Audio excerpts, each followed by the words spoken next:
കൊറോണയെല്ലാം മാറി മുഖാവരണമൊക്കെ വെച്ചാണെങ്കിലും കുറേയേറെ പേർക്ക് പരിശുദ്ധമായ ദേവാലയത്തിലേക്ക് ഒരു പെരുന്നാളിൽ 2 വർഷത്തിന് ശേഷം സംബന്ധിക്കുവാനായിട്ട് സാധിക്കുന്നുണ്ട്. കുറേ ആൾക്കാർക്ക് ഇതൊരു വലിയ സന്തോഷത്തിൻ്റെ കാലഘട്ടമാണ്. കാരണം പള്ളി വരണ്ടായല്ലോ എന്നുള്ളൊരു സന്തോഷം. കുറേ പേർക്ക് പള്ളി പോകാത്തതിൻ്റെ മനോവിഷമങ്ങൾ അനുഭവിച്ച കുറേ ആളുകളുണ്ട്. ഇങ്ങനെ പലതരത്തിലുള്ള വികാരങ്ങളായിരുന്നു കൊറോണയുടെ കാലഘട്ടം നമ്മോട് പങ്കുവച്ചത്. ആ ഒരു സാഹചര്യത്തിലാണ് വഴിയരികിലിരുന്നവനെ വഴിയാകുവാനായിട്ട് വിളിച്ച ആ ദൈവത്തെ നാം മഹത്വപ്പെടുത്തുന്ന ഒരു ദിനം കൂടിയാണല്ലോ. വഴിയരികിലാണ് മത്തായി ഇരുന്നത്. പക്ഷേ പിന്നീട് അവൻ അനേകർക്ക് വഴിയായി തീരുകയാണ്. സുവിശേഷത്തിൽ വായിക്കുന്നുണ്ടല്ലോ, ചുങ്കക്കാരനും പരീശനും പ്രാർത്ഥിക്കാൻ വന്നു. ചുങ്കം പിരിക്കുന്നവനെ സാധാരണ ആർക്കും കണ്ണെടുത്താൽ കണ്ടുകൂടാത്തോണ്ടാണ് വേദപുസ്തകത്തിൽ പറഞ്ഞത് അവൻ ഏറ്റവും പുറകിലായി, നാട്ടുഭാഷയിൽ പറഞ്ഞാൽ ഏറ്റവും അകലെയായി നിന്നു. അവനെ അകറ്റിയാണ് നിർത്തിയിരുന്നത്. അകറ്റി നിർത്തിയവനെ ഒപ്പം തമ്പുരാൻ ചേർത്ത് നിർത്തുകയാണ്. നമ്മളൊക്കെ ദൈവസന്നിധിയിൽ നിന്ന് അകന്നു പോയിട്ടുണ്ടെങ്കിൽ ഈ പെരുന്നാളിൽ കൂടി തമ്പുരാന്റെ സന്നിധിയിലേക്ക് ചേർന്ന് വരുവാൻ തക്കവണ്ണമാണ് ഈ പെരുന്നാൾ നമ്മെ മാടി വിളിക്കുന്നത്. എന്താണ് പള്ളിപ്പെരുന്നാൾ? എൻ്റെ അച്ഛാ ജനിച്ച കാലം മുതൽ പള്ളിപ്പെരുന്നാളുണ്ടല്ലേ. ചെണ്ടകൊട്ട്, മേളം, അടിപൊളി കുർബാന, കൺവെൻഷൻ പ്രസംഗം, റാസ, വെച്ചൂട്ട്, നേർച്ച വിളമ്പ്, പെരുന്നാള് കഴിഞ്ഞു. എന്നാൽ ഒരു പെരുന്നാൾ നൽകുന്ന സന്ദേശം എന്താണ്? ഞാൻ പറയും, ഈ കാലഘട്ടത്തിൽ ഒരു പെരുന്നാളിന് കൊടി ഇറങ്ങുമ്പോൾ മറ്റൊരു സ്ഥലത്ത് ഒരു പെരുന്നാളിന് കൊടി ഏറ്റിയിട്ട് ഉണ്ടാവും. പക്ഷെ ഒരു ചോദ്യം ചോദിച്ചോട്ടെ, ഒരു പെരുന്നാൾ കഴിയുമ്പോൾ, ഒരു കൺവെൻഷൻ കഴിയുമ്പോൾ എത്രമാത്രം ഈശ്വരാവബോധമാണ് നമ്മളിൽ അവശേഷിക്കുന്നത്? ഇതാണ് ഏറ്റവും വലിയ ചോദ്യം. 3 ദിവസത്തെ വചന ശുശ്രൂഷകൾ പൂർത്തീകരിക്കുമ്പോൾ, പെരുന്നാളിന്റെ കുർബാനകൾ പൂർത്തീകരിക്കുമ്പോൾ, കൺവെൻഷൻ തുടങ്ങുന്നതിന് മുമ്പുള്ള ഈശ്വരാവബോധം അല്പമെങ്കിലും 1 ഡിഗ്രിയെങ്കിലും കൂടുതൽ ഉയർത്തുവാൻ ഈ പെരുന്നാളിൽ നമുക്ക് സാധിച്ചിട്ടുണ്ടോ? ഞാൻ പറയും, പെരുന്നാളിന്റെ പതിവ് കാഴ്ച എന്താണെന്ന് ചോദിച്ചാൽ, കണ്ണഞ്ചിപ്പിക്കുന്ന പലതിൻ്റെയും പിന്നാലെ കാതലായ പലതിനെയും വിട്ട് നാം പരക്കം പായുകയാണ്.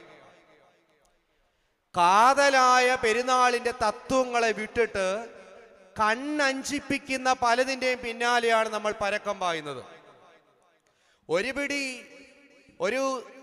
ഒരു ഡിഗ്രി എങ്കിലും ദൈവീകതയിലേക്കും മാനുഷികതയിലേക്കും ഉയരേണ്ട കാലമാണ് പെരുന്നാൾ.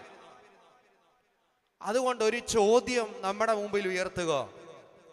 മത്തായി ശ്ലീഹായുടെ മധ്യസ്ഥയിൽ അഭയം പ്രാപിച്ചിട്ട് ഞാൻ ഈ പെരുന്നാളെല്ലാം റാസ ഉൾപ്പെടെ കഴിഞ്ഞ്, വിശുദ്ധ കുർബാന ഉൾപ്പെടെ കഴിഞ്ഞ്, നേർച്ച വാങ്ങിച്ച് കഴിച്ച് കൊടിയിറങ്ങിപ്പോകുമ്പോൾ എൻ്റെ വിശ്വാസം എത്രമാത്രം വർദ്ധിക്കുവാനിടയായിട്ടുണ്ട്? എൻ്റെ ആത്മീക ജീവിതത്തിന് എത്രമാത്രം ഈ പെരുന്നാൾ ശക്തിപ്പെടുത്തിയിട്ടുണ്ട്? മറിച്ച് കുടുംബക്കാർ തമ്മിലുള്ള, അയൽപ്പക്കാർ തമ്മിലുള്ള മത്സരത്തിന് വേദിയായി നമ്മുടെ പെരുന്നാളുകൾ പലപ്പോഴും തീരുന്നു എന്നുള്ളതാണ് ഈ കാലഘട്ടത്തിൻ്റെ വലിയ അപജയം. ഇവിടെ എത്രയോ പേര് ഇരിപ്പുണ്ട്. ഞാനിരിക്കുന്ന പള്ളിയിൽ 5 കൊറോണയടക്കം നടത്തേണ്ട വന്നു. എത്രയോ പേരാ വാങ്ങിപ്പോയത്. സ്വന്തം കല്ലറയ്ക്കൊക്കെ വേണ്ടി നമ്മളിങ്ങനെ എത്രയോ പ്രശ്നങ്ങളൊക്കെ ഉണ്ടായിട്ട് കല്ലറയെപ്പോലും അടക്കപ്പെടുവാൻ പോലും കഴിയാതെ നാം ഒന്നുമല്ലെന്നുള്ള ബോധ്യം, നമ്മുടെ പണമോ നമ്മുടെ പ്രതാപമോ നമ്മുടെ ബലമോ നമ്മുടെ ആരോഗ്യമോ നമ്മുടെ രാഷ്ട്രീയ ബലം ഒന്നും അല്ലെന്നുള്ളൊരു ബോധ്യം, നാം വെറും പുഴുക്കളാണെന്നുള്ളൊരു ബോധ്യം കഴിഞ്ഞ 2-2.5 വർഷമായി നമ്മുടെ മുമ്പിലുണ്ട്. ഇതെന്താണ് ചോദിച്ചാൽ ദൈവത്തിൻ്റെ അളവറ്റ കൃപയാണ്. അതുകൊണ്ടാണ് പൗലോസ്ലീഹ പറഞ്ഞത് 2 കൊരിന്ത്യർ 12:9, എൻ്റെ കൃപ നിനക്കു മതി, എൻ്റെ ശക്തി നിന്റെ ബലഹീനതയിൽ തികഞ്ഞു വരുന്നു. എൻ്റെ കൃപ നിനക്കു മതി, എൻ്റെ ശക്തി നിന്റെ ബലഹീനതയിൽ തികഞ്ഞു വരുന്നു. ഈ രാത്രി നാം ദൈവ കൃപയെ പറ്റിയാണ് ധ്യാനിക്കുന്നത്. എന്താണ് ദൈവത്തിൻ്റെ കൃപ? എന്താ ഈ ദൈവത്തിൻ്റെ കൃപയെന്ന് പറഞ്ഞാൽ? 2 നില വീടുണ്ട്, കാറുണ്ട്, SBI കാശ് കിടപ്പുണ്ട്, ഇതാണ് ദൈവത്തിൻ്റെ കൃപ? അല്ലെങ്കിൽ മക്കൾ ഗൾഫിലുണ്ട്, ഇതിൻ്റെ പേരാണോ ദൈവത്തിൻ്റെ കൃപ? ദൈവത്തിൻ്റെ കൃപ എന്ന് പറഞ്ഞാൽ എന്താ? മാർത്തമറി സമാജത്തിലെ ഒരു പഠനമാണ്, അർഹതയില്ലാത്തവർക്ക് ലഭിക്കുന്നതാണ് ദൈവത്തിൻ്റെ കൃപ. അത്രയെങ്കിലും ഒരാൾ പറഞ്ഞു. ദൈവത്തിൻ്റെ കൃപ എന്താണെന്ന് ചോദിച്ചാൽ, ദൈവം തരുന്ന ജീവിതത്തിൻ്റെ അനുഭവങ്ങളെ സമചിത്തതയോടെ സ്വീകരിക്കുവാനുള്ള മനോബലത്തിൻ്റെ പേരാണ് ദൈവകൃപ. അതുകൊണ്ടാണ് കന്യാമറിയാവിനോട് പറഞ്ഞത്, കൃപ നിറഞ്ഞവളേ നിനക്ക് സമാധാനം. ദൈവം തരുന്ന ജീവിതത്തിൻ്റെ ഏത് പ്രതിസന്ധികളെയും സമചിത്തതയോടെ നേരിടുവാനുള്ള മനോബലം. കൊറോണയാണെന്നും പറഞ്ഞ് കുറേ പേര് 72 പിള്ളേർ പോയി ആത്മഹത്യ ചെയ്തു, കൊറോണ വരുന്നെന്നും പറഞ്ഞുകൊണ്ട്. കൊറോണ വന്ന് നമ്മൾ ഉൾപ്പെടെ ഇങ്ങനെ ജീവിച്ചിരിക്കുന്നില്ലേ പ്രത്യാശയോടുകൂടി? അപ്പം ദൈവകൃപയെന്ന് പറഞ്ഞാൽ ദൈവം തരുന്ന ഏതനുഭവങ്ങളെയും സമചിത്തതയോടെ സ്വീകരിക്കാനുള്ള മനോബലം. അവിടെ കൃപ നിറഞ്ഞവളെ നിനക്ക് സമാധാനം എന്ന് പറഞ്ഞത് ഒരു സ്ത്രീയുടെ ചിത്തം, മനോബലം തെറ്റാവുന്ന ഒരു സ്ത്രീയാണ്. അവൾ അതുകൊണ്ട് പറഞ്ഞു, എൻ്റെ ഹൃദയം, എൻ്റെ മനസ്സ്, എൻ്റെ ചിത്തം ദൈവത്തിൽ ആഹ്ലാദിക്കുന്നു. അപ്പൊ ദൈവകൃപ എന്ന് പറഞ്ഞാൽ തരുന്ന എന്തിനേയും സമചിത്തതയോടെ സ്വീകരിക്കാനുള്ള മനോബലത്തിൻ്റെ പേരാണ് ദൈവകൃപ. അല്ലാതെ ഇന്ന് കാണുന്ന ആത്മീയ പ്രസ്ഥാനങ്ങൾ പറയുന്ന പോലെ പല്ലുവേദന മാറ്റുന്നോ, ചെവിയുടെ കാഴ്ച മാറ്റുന്നതോ, ചെവിയുടെ കേൾവി ശക്തി പെട്ടെന്നുണ്ടാക്കി കൊടുക്കുന്നതോ, പുതിയ വീട് വെക്കുന്നതോ, കാറ് വാങ്ങിച്ചു കൊടുക്കുന്നതോ ഒന്നും അല്ല ദൈവകൃപ. ഏതനുഭവം തമ്പുരാൻ തന്നാലും സമചിത്തതയോടെ സ്വീകരിക്കുവാനുള്ള മനോബലം. അതുകൊണ്ട് ഈ കൊറോണയുടെ കാലവും കൊറോണയുടെ അതിജീവനത്തിൻ്റെ കാലവും പ്രാർത്ഥിക്കേണ്ടത്, ദൈവം ഏതനുഭവത്തിലും തകർന്നു പോകാതെ ആ ഒരു വലിയ കൃപ. പൗലോസ്ലീഹായോട് പറഞ്ഞു, my grace is sufficient for you, എൻ്റെ കൃപ നിനക്ക് മതി. നമ്മൾ പ്രാർത്ഥിക്കേണ്ട ഇതിനു വേണ്ടിയാ, തമ്പുരാനെ നിന്റെ കൃപ എനിക്ക് നൽകണമേ. 2 വ്യക്തികളെ പരിചയപ്പെടുത്തി ഞാൻ അവസാനിപ്പിക്കാം. ഒന്നാമത്തെ വ്യക്തി അധർമ്മത്തിലൂടെ ദൈവകൃപ നഷ്ടമാക്കിയ ആളാണ്. രണ്ടാമത്തെ വ്യക്തി അനുതാപത്തിലൂടെ ദൈവകൃപ നേടിയ ആളുമാണ്. ഒന്ന്, അധർമ്മത്തിലൂടെ ദൈവകൃപ നഷ്ടമാക്കിയവൻ. തിരുവചനം വായിക്കുമ്പോൾ ന്യായാധിപന്മാരുടെ പുസ്തകം 13 മുതൽ 16 വരെയുള്ള വേദഭാഗങ്ങൾ ആരും എടുക്കണ്ട കേട്ടോ, വേദപുസ്തകം എടുത്ത് വായിക്കണ്ട. കാരണം പഴയ നിയമം പറഞ്ഞാൽ തുപ്പൽ തൂത്തേച്ച് അപ്പോസ്തല പ്രവൃത്തി തൊട്ട് ഇങ്ങനെ കണ്ടക്ടർ ടിക്കറ്റ് എഴുതുന്ന പോലെ ഇങ്ങനെ അങ്ങ് മറിക്കും. കാരണം നമ്മൾ തപ്പി വരുമ്പോഴത്തേ എൻ്റെ പ്രസംഗം കഴിഞ്ഞ് ഞാൻ വീട്ടിൽ ചെല്ലും. അതുകൊണ്ട് ആരും എടുക്കണ്ട. ന്യായാധിപന്മാരുടെ പുസ്തകം 13 മുതൽ 16 വരെ. ഒരപ്പനും അമ്മയും, അപ്പനും അമ്മയെന്ന് വിളിക്കാൻ പറ്റില്ല, ഭാര്യയും ഭർത്താവും, അവർക്ക് മക്കളില്ല.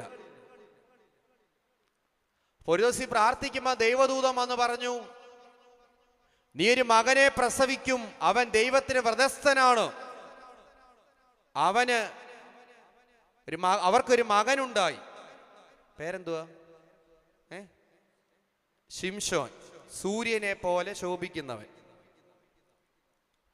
മകനെ ലഭിച്ചു കഴിഞ്ഞ് അവൻ ഇസ്രായേലിന്റെ ചരിത്രത്തിൽ ഏറ്റവും ശക്തനായവനാണ്. ജനനത്തിന് മുമ്പേ വേർതിരിക്കപ്പെട്ടവനാണ്. അമ്മയുടെ ഉദരത്തിൽ വെച്ച് തന്നെ പരിശുദ്ധാത്മാവ് കൊണ്ട് നിറഞ്ഞവനാണ്. അവന്റെ കായിക ശക്തിയെക്കുറിച്ച് ബോധ്യപ്പെടുത്തുവാനാകാം എഴുതി വെച്ചിരിക്കുന്ന 300 കുറുക്കന്മാരെ പിടിച്ച് വാലിൽ തീ കൊളുത്തി വിട്ടവൻ. ഒരു കഴുതയുടെ താടിയെല്ലുകൊണ്ട് 1000 പേരെ വധിക്കുവാൻ ശക്തിയുള്ളവൻ. പക്ഷെ അവൻ പരാജയപ്പെട്ടു പോവുകയാണ് ശിംശോൻ. ഇത്രമാത്രം ശക്തനായവൻ, പരിശുദ്ധാത്മാവിന്റെ കൃപ ലഭിച്ചവൻ, ഇസ്രായേലിന്റെ ചരിത്രത്തിന്റെ ഗതിവിഗതികളെ മാറ്റിമറിക്കുവാൻ, ഇസ്രായേൽ ജനത്തെ ഫെലിസ്ത്യരെ രക്ഷിക്കുവാൻ തക്കവണ്ണം ദൈവം നിയമിച്ചാക്കിയവൻ, അമാനുഷികമായ ശക്തിയുള്ളവൻ, അങ്ങനെയുള്ളവൻ പരാജയപ്പെട്ടു പോവുകയാണ്. എന്താണ് ഈ കൃപ ലഭിച്ച, ദൈവത്തിൻ്റെ കൃപ ലഭിച്ച ശിംശോൻ പരാജയപ്പെടുവാനുണ്ടായ കാരണം? 4 കാരണങ്ങളാണ് ശിംശോന്റെ പരാജയം. ഒന്നാമത്തെ കാരണം എന്താണെന്ന് ചോദിച്ചാൽ, പാരമ്പര്യ പ്രമാണങ്ങളെ അവഗണിച്ചു എന്നുള്ളതാണ്. പാരമ്പര്യ പ്രമാണങ്ങളെ അവഗണിച്ചു. യഹൂദനെ സംബന്ധിച്ച് അവൻ വിവാഹം ചെയ്യുന്നത് യഹൂദനെ മാത്രമേ ഉള്ളൂ. പക്ഷെ വിവാഹ ജീവിതം, കുടുംബജീവിതം പാടില്ലാത്തവൻ അവൻ എന്ത് ചെയ്തെന്നറിയാമോ? അവൻ പോയി പുറജാതിയായ ഒരു ഫെലിസ്തീയ കന്യകയെ സ്നേഹിച്ച് വിവാഹം കഴിച്ചു. മാതാപിതാക്കൾ പറഞ്ഞു, അവിഹിതമായതാണിത്, നമ്മ കരുതാത്തതാണിത്. പക്ഷേ മാതാപിതാക്കളുടെ വാക്കുകൾ അനുസരിക്കാതെ അപ്പനെ അമ്മയ്ക്കും തലമുറകളെ കുറിച്ചൊരു പ്രതീക്ഷയുണ്ട്. ഇവിടെ ഒത്തിരി യൗവനക്കാരികൾ ഇരിപ്പുണ്ടല്ലോ. തലമുറയ്ക്ക് അപ്പനൊരു പ്രതീക്ഷയുണ്ട്. അമ്മയുടെ കണ്ണുനീരിൻ്റെയും അമ്മയുടെ സുഖം, അമ്മയുടെ സന്തോഷം, അമ്മയുടെ താല്പര്യങ്ങളൊക്കെ മാറ്റിവെച്ചിട്ട് ഒരു തലമുറയെ വളർത്തി വലുതാക്കുന്നത്. ഈ കാലഘട്ടം വിഭിന്നമല്ല. ഇന്നലെ കണ്ടവന്റെ പിന്നാലെ അപ്പനെയും അമ്മയും സമുദായത്തെ എല്ലാം വഞ്ചിച്ച് എല്ലാത്തിനും ഇന്നലെ കണ്ടവന്റെ കുമിള പോലെ വീർത്തു വരുന്ന സ്നേഹത്തിന്റെ പിന്നാലെ പോകുന്നവർ അനേകരാണ് നമ്മുടെ തലമുറയിൽ. ജാതി, മത, വർഗ, വർണ്ണ വ്യത്യാസമില്ലാതെ. ഓർക്കണം, വളർത്തി വലുതാക്കി അപ്പനൊരു പ്രതീക്ഷയുണ്ട്, അമ്മയ്ക്കൊരു പ്രതീക്ഷയുണ്ട്. ഇതറിയണമെങ്കിൽ നാം അപ്പനും അമ്മയും ആയി തീരുമ്പോഴാണ് നാം കാണിച്ച അവിവേകത്തിന്റെ ആ അനുഭവത്തെക്കുറിച്ച് നൊന്തുനീർ എത്ര തലമുറ കഴിഞ്ഞാൽ ആ ഗതികെട്ട കാലം ഒന്ന് നിന്നു പോകുവാൻ സാധിക്കുക. അപ്പന്റെ അമ്മയുടെയും താല്പര്യങ്ങളെ മറികടന്ന് ശിംശോൻ എന്ത് ചെയ്തു? അവൻ പുറജാതിയായ ഒരു പെൺകുട്ടിയെ സ്നേഹിച്ച് വിവാഹം കഴിച്ചു. നമ്മൾ കല്യാണം ആലോചിക്കുമ്പം ആദ്യം പറയുന്നത് ഓർത്തഡോക്സിന്ന് തന്നെ കിട്ടിയ കൊള്ളാം. ഇപ്പം പിന്നെ നമ്മൾ ആലോചിക്കണ്ട, എല്ലാം വാട്സപ്പും മറ്റേത് മറിച്ചതും ഒക്കെ ഉള്ളതുകൊണ്ട് പിള്ളേർ ഈ വീട്ടിൽ കൊണ്ട് നിർത്തിക്കോളൂ. ഇപ്പം കൊച്ചൊക്കെ ആകുമ്പോൾ എല്ലാത്തിനെയും കട മാമൂസ മുക്കുന്നതൊക്കെ പൊതുവെ ഞാൻ 5-6 മുക്കിയോണ്ട് പറയുക. ഇപ്പോഴത്തെ ട്രെൻഡ് അതാണല്ലോ. ഓർത്തഡോക്സ് കിട്ടിയില്ലേ പിന്നെ ആർക്കാ കൊടുക്കുന്നേ? നിങ്ങളുടെ മുഖം കണ്ടിട്ട് അങ്ങോട്ട് പിടിക്കുന്നില്ലെന്ന് തോന്നുന്നു. എങ്കിലും ഞാൻ പറഞ്ഞിട്ട് പോവാ. ഓർത്തഡോക്സ് കിട്ടിയില്ലേ പിന്നെ മർത്തോമ, കത്തോലിക്ക, CS ഇങ്ങനെ കൊടുക്കും. ഇപ്പം അമ്മമാരൊക്കെ പറയാം, എൻ്റെ പെങ്കൊച്ചിനൊരു ആണിനെ തന്നെ കിട്ടണം, എൻ്റെ ചെറുക്കനൊരു പെണ്ണിനെ തന്നെ കിട്ടണം. ആണുമാണ് ഒരുമിച്ച് ജീവിക്കുന്നു, പെണ്ണും ഒരുമിച്ച് ജീവിക്കുന്നു, നല്ല വിദ്യാഭ്യാസമുണ്ട്, നല്ല ജോലിയുണ്ട്, ഞങ്ങൾക്ക് ഇനി കല്യാണം വേണ്ട. കല്യാണം കഴിച്ച അമ്മയാകണം, ശരീരവടുവ് നഷ്ടപ്പെടും, സൗന്ദര്യം നഷ്ടപ്പെടും, ഉറക്കം നഷ്ടപ്പെടും. 5 മാസം പ്രായമായ കുഞ്ഞിനെ നോക്കാൻ വയ്യാത്തോണ്ട് അമ്മ വാഷ് ബേസിനകത്ത് വെള്ളം നിറച്ചിട്ടാക്കും. അതൊക്കെ അടച്ചു വെച്ചിട്ട് അതിനകത്ത് കൊച്ചിനെ മുക്കിക്കൊന്നു. കോട്ടയത്ത് ഞാലിയാൻകുഴിക്കടുത്ത്. ഇന്ന് അനേക കുടുംബങ്ങളിലെ പ്രശ്നം അഭിമുഖീകരിക്കുന്ന പ്രശ്നമാണ്. നമ്മൾ എന്നിട്ട് അതിന് ഓമനെ പേരിട്ട് വിളിക്കുക, അച്ഛാ ഫ്രീക്കന്മാരല്ലേ, കാലഘട്ടം ഫ്രീക്കന്മാരുടെ അല്ലേ. ഫ്രീക്കൻ എന്ന വാക്കിന്റെ അർത്ഥം അബ്നോർമൽ എന്ന് വെച്ചാൽ വട്ടനെന്ന അതിൻ്റെ അർത്ഥം. നമ്മുടെ പിള്ളേർക്കൊന്നും ഇന്ന് മാനം മര്യാദയ്ക്ക് മുടി വെട്ടി നടക്കുന്ന പിള്ളേരെ ഒന്നും വേണ്ട. ഇങ്ങനെ മുടി കച്ചുകുറ്റി പോലെ വെച്ച് 3-4 കമ്മലിട്ട് പേ പിടിച്ച് നടക്കുന്ന, പാൻറ്റും കീറിയൊക്കെ നടക്കുന്ന പിള്ളേരോടാ കൂടുതൽ താല്പര്യം, പ്രത്യേകിച്ച് പെൺകുട്ടികൾക്ക്. എല്ലാ പാരമ്പര്യങ്ങളും നഷ്ടപ്പെട്ട ഈ വാക്കുകളിൽ മാത്രമാവുകയാണ് നമ്മുടെ ദേവാലയ ജീവിതം പോലും. പക്ഷേ ശിംശോൻ വിവാഹ ജീവിതം പാടില്ലാത്തവൻ, അവന് നഷ്ടപ്പെട്ടത് കൃപ നഷ്ടപ്പെട്ടത്. അഭിഷേകം പ്രാപിച്ചവൻ കൃപ നഷ്ടപ്പെട്ട എന്തുകൊണ്ടോ? അവൻ അരുതാത്ത ബന്ധങ്ങളിലേക്ക് പ്രവേശിച്ചു. സ്വന്തം തോന്നലുകളെ പ്രമാണങ്ങളായി സ്വീകരിച്ചു. മാതാപിതാക്കളുടെ താല്പര്യങ്ങൾക്ക് വില കൊടുത്തില്ല. മാതാപിതാക്കളുടെ ജീവിതത്തിന്റെ അനുഭവങ്ങൾക്ക്, അവരുടെ കണ്ണുനീരിന് വില കൊടുത്തില്ല. സ്വന്തം താല്പര്യങ്ങളെ പ്രമാണങ്ങളായി സ്വീകരിച്ചു. ഒന്നാമത്തെ പരാജയം അതാണ്. 2, നോമ്പനുഷ്ഠാനങ്ങളിലെ വീഴ്ച വരുത്തിയവനാണ് ശിംശോൻ. ഞാൻ പറഞ്ഞു, ശിംശോൻ എന്ന വാക്കിന്റെ അർത്ഥം സൂര്യനെ പോലെ ശോഭിക്കുന്നവൻ എന്നാണ്. അത് മനഃപൂർവ്വം ഇട്ടതാ പേര്. നമ്മുടെ പണ്ട് കാലത്ത് നമ്മുടെ പേരൊക്കെ അങ്ങനെ ഇട്ടതാ അല്ലേ, അർത്ഥം വെച്ച് ഇട്ടതാണ്. ഇന്ന് നമ്മുടെ ആദ്യത്തെ 2 പേരൊക്കെ ചേർത്ത് ഇടുമല്ലോ, പക്ഷെ അന്ന് അർത്ഥം വെച്ചാണ് പേരിട്ടത്. എന്ന് പറഞ്ഞാൽ ഇരുട്ടിൽ കിടന്ന മിസ്രൈ ജനത്തെ ഫെലിസ്ത്യരിൽ നിന്ന് മോചിപ്പിക്കുവാൻ ഇവൻ പ്രകാശമായി തീരും. അതാണ് ആ പേരിന്റെ അർത്ഥം. പക്ഷെ അവന് കൊടുത്തൊരു, ദൈവം കൊടുത്ത ഒരു വലിയ ഒരു പേരുണ്ട്. എന്തുവാ അവൻ എന്താ കൊടുത്തേ? നാസീർ വ്രതക്കാരനാണ് ശിംശോൻ. എന്ന് പറഞ്ഞാൽ വേർതിരിക്കപ്പെട്ടവനാണ് അവൻ. നമ്മളെ സംബന്ധിച്ച് എന്താ പറയുന്നത്? നമ്മൾ ആരാ? വേർതിരിക്കപ്പെട്ടവരാണ് നമ്മൾ ഓരോരുത്തരും അല്ലേ? നമ്മളെല്ലാം വേർതിരിക്കപ്പെട്ടവർ. അതുകൊണ്ടാണ് 2 പത്രോസ് 2:9 പറഞ്ഞു, നിങ്ങളോ അന്ധകാരത്ത് നിന്ന് അത്ഭുത പ്രകാശത്തിലേക്ക് വിളിച്ചവന്റെ സദ്ഗുണങ്ങളെ ഘോഷിക്കുവാൻ തെരഞ്ഞെടുക്കപ്പെട്ട രാജകീയ പുരോഹിത വർഗവും വംശവും വിശുദ്ധ ജനവും ആകുന്നു. വേർതിരിക്കപ്പെട്ടവരാ. അവിടെ പറഞ്ഞത് നാസീർ വ്രതക്കാരൻ വീഞ്ഞോ മദ്യമോ അശുദ്ധമായത് യാതൊന്നും സ്പർശിക്കരുത്. പക്ഷെ ശിംശോൻ എന്താ ചെയ്തത്? ഫെലിസ്ത്യരെ വശത്തിലാക്കുവാൻ അവൻ വലിയൊരു വിരുന്നൊരുക്കി വീഞ്ഞുകൊണ്ട്, ദൈവം അരുതെന്ന് പറഞ്ഞത് അവൻ ആർപ്പോടുകൂടി സ്വീകരിച്ചു. നമ്മളെല്ലാം ചെയ്യുന്ന അങ്ങനെയല്ലേ? ദൈവം എന്തിനെയാണ് തള്ളിക്കളഞ്ഞ അതിനെയാണ് ഇന്ന് ക്രൈസ്തവ സമൂഹം സ്വീകരിക്കുന്നത്. സദൃശിവാക്യത്തിൽ പറഞ്ഞു, നരച്ച മുടി ശോഭയുള്ള കിരീടമാണ്. ഗോദ്രേജിന്റെ ഡൈക്ക് 3 രൂപ ഉള്ള ഒറ്റ നരച്ച മുടിയില്ല. ആണ് പെണ്ണിന്റെയും പെണ്ണാണിന്റെയും വസ്ത്രം ധരിക്കുന്നവൻ ശപിക്കപ്പെട്ടവൻ. ഇത് പെണ്ണിനെക്കാട്ടി കഷ്ടമായിട്ട് ആൺപിള്ളാരെല്ലാം 3 കമ്മലും കുത്തി കാലയിൽ ഒരു കറുത്ത ചരടും ആനയ്ക്ക് കെട്ടുപോലെ കെട്ടി നടക്കുന്നുണ്ട്. പെണ്ണേതാ ചെറുക്കനേതാന്ന് അറിയാൻ വയ്യാത്തൊരു കാലഘട്ടം. ഇതൊന്നും പറയാനും പറ്റത്തില്ല, കാരണം ഇതിനകത്തുനിന്ന് കട്ട് ചെയ്ത് ഇനി പിന്നാലെ തെറിവിളി എൻ്റെ പിന്നാലെ വരും. ചിന്തിച്ചു നോക്കിക്കൊള്ളുക. വീഞ്ഞും മദ്യവും കൊണ്ട് അവൻ അശുദ്ധമായി ചത്ത കഴുതയുടെ താടിയിലെടുത്തു സിംഹത്തിന്റെ ഉടൽ 2ആയിട്ട് പിളർന്നു. അത്രമാത്രം ശക്തിമാനാണവൻ. പക്ഷെ അവൻ നോമ്പനുഷ്ഠാനങ്ങളിൽ വീഴ്ച വരുത്തി. ഞാൻ പറയും, നമ്മുടെ ജീവിതത്തിന്റെ തകർച്ചയ്ക്കൊക്കെ കാരണമുണ്ട്. നമ്മുടെ പിള്ളേർക്കൊക്കെ നല്ല വളർച്ചയാ അല്ലേ? ചിലർ വാർത്തയില്ല ചോദിച്ചാൽ 5-ലെത്തിയുള്ളൂ, ആ കൊച്ചൻ്റെ വളർച്ച കണ്ടോ, ആ പെങ്കൊച്ചിൻ്റെ വളർച്ച കണ്ടോ? കാരണം ഈ വരുന്ന വഴിക്ക്, കോഴഞ്ചേരിക്ക് വരുന്ന വഴിക്ക് ആ 12 എല്ലാം കുഴിമന്തി നേടി വെച്ചിട്ടുണ്ട്. കുഴി മാന്തുന്നതിൻ്റെ പേരാ കുഴിമന്തി എന്ന് പറഞ്ഞ. നമ്മൾ ഈ സാധനം വാങ്ങിച്ചു കൊടുക്കുന്നത്, കോഴി വാങ്ങിച്ചു കൊടുത്ത് പിന്നെ ഈ സ്വഭാവം തന്നെ ഇച്ചിരി എത്തുമ്പോഴും. നല്ല വളർച്ചയുണ്ട്.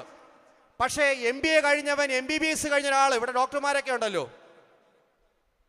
കഴിഞ്ഞ വർഷമല്ലേ ലുധിയാനയുടെ 2 വിഷയത്തിന് തോറ്റതിന് 3-ാം വർഷക്കാരൻ ലുധിയാനയുടെ ആശുപത്രിയുടെ മണ്ടയ്ക്കും ചാടി ആത്മഹത്യ ചെയ്തു.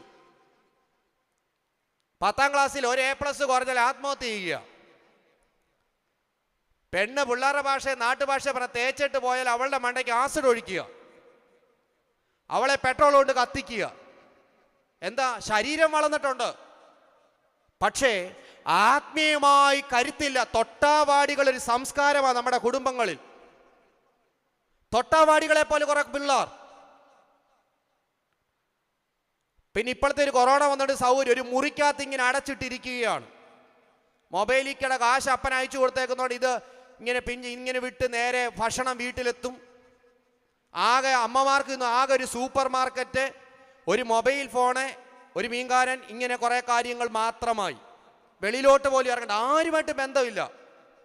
എന്നിട്ട് പറയാം, എൻ്റെ അച്ഛൻ എൻ്റെ മോളെക്കുറിച്ച്, എൻ്റെ മോളായിട്ട് ഞാൻ പറയാമല്ല, ഇതുപോലെ നല്ലൊരു കൊച്ച് മേളത്തെ നിലയിൽ നമ്മൾ താപ്പോട്ട് ഇറങ്ങത്തില്ല. മേളത്തെ നിലയിൽ എന്താ കാണിക്കുന്നത്? CCTV ഉണ്ട്, അവിടെ 4 പൂട്ട് ഗേറ്റിനുണ്ട്, കതകിനുണ്ട്. പക്ഷേ അകത്തിരുന്നിട്ട് ലോകത്തിന്റെ വേലി മുഴുവൻ പൊളിക്കുന്നുണ്ട് ചെറുക്കനും പെണ്ണുമല്ല.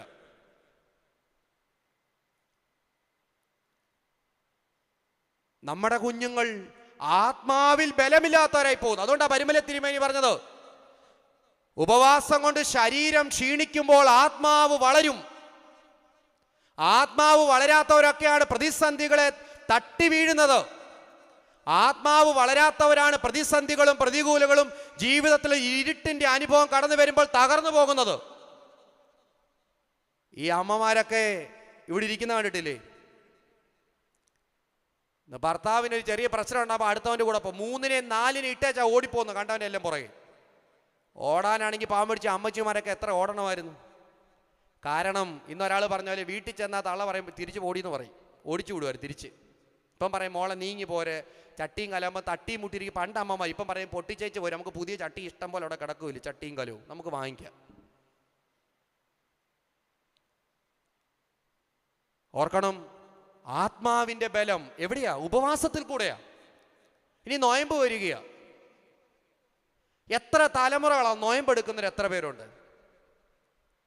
ഞാൻ പറയും, നോയമ്പ് അനുഷ്ഠാനങ്ങളിൽ കുമ്പിട്ടുള്ള പ്രാർത്ഥനകൾ നമ്മുടെ കുടുംബത്തെ ബലവത്താക്കും, ശക്തിപ്പെടുത്തും, തലമുറകളെ ശക്തിപ്പെടുത്തും. നമുക്കതെല്ലാം നമ്മൾ മാറ്റി, അനുഗ്രഹങ്ങളെല്ലാം നമ്മൾ മാറ്റി വെച്ചു. ഞാൻ പറഞ്ഞ കളിയാക്കിയല്ല, നരച്ച മുടി ശോഭയുള്ള കിരീടമാണ്. അവരന്തി ഉറങ്ങുന്നത് ശരണാലയങ്ങൾ, അവരാണ് അനുഗ്രഹം വീടിന്റെ. ഈ കുഞ്ഞുങ്ങൾ വഴിതെറ്റാൻ കാരണം എന്താ? ഭാര്യയും ഭർത്താവും 2 പിള്ളേരും ഉണ്ട്. അനുഭവങ്ങളില്ല പുതിയ തലമുറയ്ക്ക്. അറിവുണ്ട്, അനുഭവമില്ല, തിരിച്ചറിവില്ല. പണ്ട് ഈ അപ്പച്ചനും അമ്മച്ചയൊക്കെ വീട്ടിൽ ഇരുന്ന് ജനിച്ചു വീഴുന്ന 5 വയസ്സുള്ള കുഞ്ഞിനോട് പറഞ്ഞു കൊടുക്കും 23-ാം സങ്കീർത്തനം പാട്ട് പാടിക്കൊടുക്കും. പട്ടാങ്കപ്പെട്ട ദൈവം തമ്പുരാനെ, ശുദ്ധമുള്ള ബാവ, ശുദ്ധമുള്ള പിതാവേ, കരുണയുള്ള ദൈവമേ, മോറാനേശു വശിക. ഇവിടെ 12 സൺഡേ സ്കൂൾ പഠിച്ചിറങ്ങുന്നതുകൊണ്ട് ചോദിക്കാവോ ശുദ്ധമുള്ള ബാവ ഏതാന്ന്? പറയും അന്ത്രയോസ് ബാവ എന്ന് പറയും. പക്ഷെ 12ാം ക്ലാസ്സിന് സർട്ടിഫിക്കറ്റ് കയ്യിലിരിപ്പുണ്ട്. അധ്യാപകരും അത് തന്നെ, കുറച്ച് പേരെങ്കിലും. നമ്മുടെ പരാജയം അതാണ്. ശിംശോൻ നോമ്പ് അനുഷ്ഠാനങ്ങളിൽ വീഴ്ച വരുത്തി. നോയമ്പും അനുഷ്ഠാനങ്ങളും നമ്മെ ശക്തിപ്പെടുത്തും. നാം വേർതിരിക്കപ്പെട്ടവരാണ്. 3ാമത് അവൻ്റെ പരാജയം ജഡീക ആസക്തികളോട് വിധേയപ്പെട്ടു എന്നുള്ളതാണ്. ജഡീകമായ ആസക്തികളോട് വിധേയപ്പെട്ടു. ഭാര്യയെ നഷ്ടപ്പെട്ടു ശിംശോന്റെ. അവൻ തുടർന്ന് ചെന്നത് എവിടെയാണെന്ന് അറിയാമോ? ദലീല എന്ന് പറയുന്ന ഒരു സ്ത്രീയുടെ പക്കലാണ്. ആ ദലീല എന്ന വാക്കിന്റെ അർത്ഥം ഭക്ത എന്നാണ്. ഇന്ന് ഭക്തിയുടെ പാക്കറ്റുകളിലാണ് തിന്മയുടെ അതിപ്രസരണങ്ങൾ മുഴുവൻ. ഭക്തിയുടെ പാക്കറ്റുകളിലാണ്. അവന്റെ ജഡീക ആസക്തിയുമായി അവൻ കടന്നു ചെന്നത് ദലീല എന്ന് പറയുന്ന സ്ത്രീയുടെ പക്കലാണ്. അവളുടെ മടിയിൽ അവൻ അവനെ തന്നെ മറന്നു പോവുകയാണ്. ഇന്നത്തെ ലോകത്തിനെ ത്രസിപ്പിക്കുന്നത് പണവും ലൈംഗികതയും ആണ്. ലോകത്തെ ത്രസിപ്പിക്കുന്നത് ജഡീകമായ ആസക്തി. അതിനാ കഴിഞ്ഞ ആഴ്ച കണ്ടത്, മുഖത്തോട് മുഖം നോക്കണ്ട, കഴിഞ്ഞ ആഴ്ച കണ്ടില്ലേ? ഒരുത്തൻ്റെ ഭാര്യയെ കാറെ കൊണ്ട് വേറൊരുത്തന് കൊടുക്കും, അവൻ്റെ ഭർത്താവിനെ കൊണ്ട് കാറെ കൊണ്ട് മറ്റവർക്ക് കൊടുക്കും. ലോകത്തിൽ കേട്ടുകേൾവിയില്ലാത്ത അനുഭവങ്ങൾ. ഫേസ്ബുക്ക് അങ്ങോട്ട് തുറന്നാൽ പറയാം അവളുടെ സൗന്ദര്യം, അവളുടെ ഇത്, അവളുടെ ഇതെന്നും പറഞ്ഞ് ഇന്ന് സൗന്ദര്യ പ്രദർശനമാണ്. ശിംശോൻ ദലീലയുടെ മടിയിൽ അവൻ അവനെ തന്നെ മറന്നു. കാരണം അവൻ ചിന്തിച്ചു അവന്റെ ശക്തിയുടെ രഹസ്യം എന്താ? മുടിയുടെ ചുരുളാണ്. അവന് താക്കീതുകൾ കൊടുത്തു. 3 പ്രാവശ്യമാ ദൈവം ശിംശോന് താക്കീത് കൊടുത്തത്. ഞാൻ ഉൾപ്പെടെ നമുക്കൊക്കെ എത്രയോ താക്കീതുകൾ ലഭിച്ചിട്ടുണ്ട്. ജീവിതത്തിന്റെ വഴികളിൽ ഭ്രംശം സംഭവിക്കുമ്പോൾ, ജീവിതത്തിന്റെ വഴികളിലൊക്കെ തെറ്റിപ്പോകുമ്പോൾ ദൈവം താക്കീതുകൾ തന്നിട്ടുണ്ട്. അത് അപ്പനായിട്ടാകാം, അമ്മയായിട്ടാകാം, അല്ലെങ്കിൽ ദൈവവചനമായിട്ടാകാം. പക്ഷെ ശിംശോൻ എന്ത് ചെയ്തു? അവളുടെ മടിയിൽ അവൻ അവനെ തന്നെ മറന്നു. അവന്റെ നിയോഗം മറന്നു, അവന്റെ വിളി മറന്നു, അവന്റെ കുടുംബത്തിന്റെ അന്തസ്സ് മറന്നു. അവൻ ആരാണെന്നുള്ള ബോധ്യം അവൻ മറന്നു പോകുകയാണ്. ഈ പെരുന്നാൾ ഞാൻ ആരാണെന്നുള്ള ബോധ്യമാണ്, ഞാൻ എവിടെ നിൽക്കുന്നു എന്നുള്ള ബോധ്യമാണ്, എൻ്റെ നിയോഗം എന്താണെന്നുള്ള ബോധ്യമാണ്. ഇന്ന് കാണുന്ന പുതിയ വഴികൾക്ക് പിന്നാലെ സഞ്ചരിക്കാനുള്ളതല്ല. നമ്മെ തന്നെ മറന്നു പോകരുത്. നമ്മെ തന്നെ നാം മറന്നാൽ ദൈവം നമ്മെ മറക്കും. ദൈവകൃപ നമ്മിൽ നിന്ന് അന്യമായി പോകും. അവൻ ദൈവകൃപയിൽ നിന്ന് അന്യമാകാനുള്ള കാരണം ജഡീകാസക്തികളോട് അവൻ വിധേയപ്പെട്ടു എന്നുള്ളതാണ്. നാലാമത്തെ പരാജയം, ദിവ്യമായ രഹസ്യങ്ങളെ അവൻ പരസ്യപ്പെടുത്തി എന്നുള്ളതാണ്. ദിവ്യമായ രഹസ്യങ്ങൾ. നമ്മളിനിയും ആശാഴ്ച എത്തുമ്പം പെസവാഴ്ച രാത്രി ഉറക്കം തൂങ്ങിയെന്നൊരു പാട്ട് പാടും. എന്തുവാ? രഹസ്യം രഹസ്യം എനിക്കും എനിക്കും എൻ്റെ വീട്ടുകാർക്കുണ്ടെങ്കിൽ പിന്നെ അച്ഛാ രഹസ്യമായാലും പരസ്യമായാലും ഒരു കുഴപ്പവും ഇല്ല. ഇതെന്തോ ദിവ്യ രഹസ്യങ്ങളെ പരസ്യപ്പെടുത്തി എന്ന് പറഞ്ഞാൽ എന്തുവാ? നമ്മുടെ കൂദാശകളെ എന്താ പറയുക? മിസ്റ്ററി അല്ലേ എന്ന് പറഞ്ഞാൽ എന്തുവാ? രഹസ്യമാണ്. ഓർത്തഡോക്സ് സഭയുടെ ആരാധനയിൽ പരസ്യ പ്രാർത്ഥന ചെല്ലുമ്പോൾ അതിനപ്പുറത്ത് രഹസ്യ പ്രാർത്ഥനയുണ്ട്. തുയോബ ശുശ്രൂഷ പോലെ. ശിംശോന്റെ രഹസ്യം എന്താ? എത്ര കൂദാശയുണ്ട്? 7 ഉള്ളൂ. 7 ഉള്ളെന്ന് ചോദിച്ചാൽ സംശയമാണ്. ഉള്ളു, ഉറപ്പിച്ചു. 7 കൂദാശ. ശിംശോന്റെ ദിവ്യ രഹസ്യം 7 ജഡകളുടെ ഉടമ്പടിയാണ് ദൈവവുമായിട്ടുള്ളത്. ദൈവവും ശിംശോനുമായിട്ടുള്ള രഹസ്യത്തിനുടമ്പടി 7 ജഡകളുടേതാണ്. ഈ ഒരു ജഡകളുടെ രഹസ്യം ഒരു സ്ത്രീയുടെ അസഹ്യപ്പെടുത്തലിന്റെ മുമ്പിൽ അവൻ പരസ്യപ്പെടുത്തുകയാണ്. ചില നൈമിഷികമായ സുഖങ്ങൾക്ക് വേണ്ടി, നൈമിഷികമായ താല്പര്യങ്ങൾക്ക് വേണ്ടി, ചില ഭൗതികമായ നന്മയ്ക്ക് വേണ്ടി, ഭൗതികമായ സമ്പാദ്യത്തിന് വേണ്ടി നമുക്ക് ആത്യന്തികമായി ലഭിച്ച അനുഗ്രഹങ്ങൾ നാം നഷ്ടപ്പെടുത്തി കളയാറുണ്ട്. ശിംശോൻ പരസ്ത്രീയുടെ അസഹ്യപ്പെടുത്തലിന് മുമ്പിൽ ലഭിച്ച കൃപയെ അവൻ നഷ്ടപ്പെടുത്തി കളഞ്ഞു. തമ്പുരാൻ 3 താക്കീതുകൾ അവന് കൊടുത്ത താക്കീതുകളെ അവൻ അവഗണിച്ചില്ല. നമ്മുടെ തലമുറകളൊക്കെ ഇന്ന് വഴിതെറ്റിപ്പോകുന്ന അങ്ങനെയാ. താക്കീതുകളെ അവഗണിച്ചില്ല. കാരണം സ്കൂളിൽ ഇന്ന് വഴക്ക് പറയാൻ പറ്റത്തില്ല. പറ്റുമോ? ഇല്ല. അടിച്ച നാളെ ടീച്ചർ ജയിലിൽ കിടക്കേണ്ടി വരും. വീട്ടിൽ വഴക്ക് പറയാൻ പറ്റുമോ? ഇല്ല. വീട്ടിൽ വഴക്ക് പറയുന്നുണ്ടോ? എൻ്റെ 8 വയസ്സുകാരനാ ഇങ്ങോട്ട് വരാൻ പറഞ്ഞ അച്ഛാ, എൻ്റെ അതോടെ വഴക്ക് കഴിഞ്ഞു. എന്നിട്ട് ഞാൻ അതിന് കോമ്പൻസേറ്റ് ചെയ്യാൻ ഞാൻ പറയും, ഇന്നത്തെ പിള്ളേരെല്ലാം ടെമ്പറാണെന്ന് പറയും. കാരണം പലരും കേട്ടതാണെന്ന് കിട്ടില്ല. എങ്ങും താക്കീതുകൾ കൊടുക്കാൻ ആളില്ല. ഈ ദിവസങ്ങളിലൊക്കെ സ്കൂളിൽ നിങ്ങളൊക്കെ ഒത്തിരി യാത്ര ചെയ്യുന്നവരാണ്. നോക്കണം, എനിക്ക് അതിശയം തോന്നും. കൊച്ചു പെൺകുട്ടികളാ. ഞാൻ മുമ്പേ പറഞ്ഞ പോലെ കാണാൻ കൊള്ളാവുന്നൊന്നുമല്ല. മുമ്പേ പറഞ്ഞ 3-4 സവിശേഷമുള്ള എൻ്റെ കയ്യിലൊക്കെ പിടിച്ച് അടിങ്ങനെ പോക്കറ്റിൽ പണ്ട് ചന്തയിൽ പോകുമ്പോൾ ഇങ്ങനെ വെച്ചിട്ട് പോകത്തില്ല, അതുപോലെ കയ്യെ പിടിച്ചോണ്ടാണ് റോഡിൽ കൂടെ പോകുന്നതല്ല. ഈ കൊച്ചു പിള്ളേർ, ഈ പഠിക്കാൻ പോകുന്നവർ.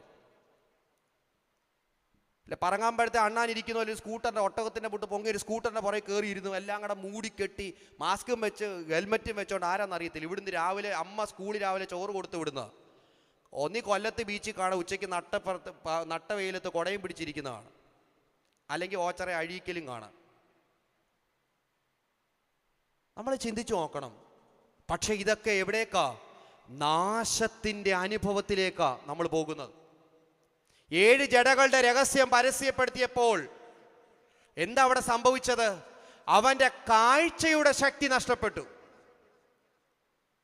അവന്റെ കാഴ്ചയുടെ ശക്തി നഷ്ടപ്പെട്ട് അവന്റെ കണ്ണു കുത്തി പൊട്ടിച്ചു. ആരാ? ഫെലിസ്തീർ അവന്റെ കണ്ണു കുത്തി പൊട്ടിച്ചു. എൻ്റെ ഒരു ചോദ്യം, ഈ ശിംശോൻ അനുതപിച്ചോ ഇല്ലയോ?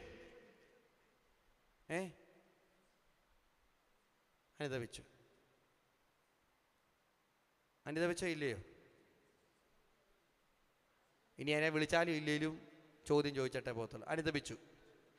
ശിംശോൻ അനുതപിച്ചില്ല.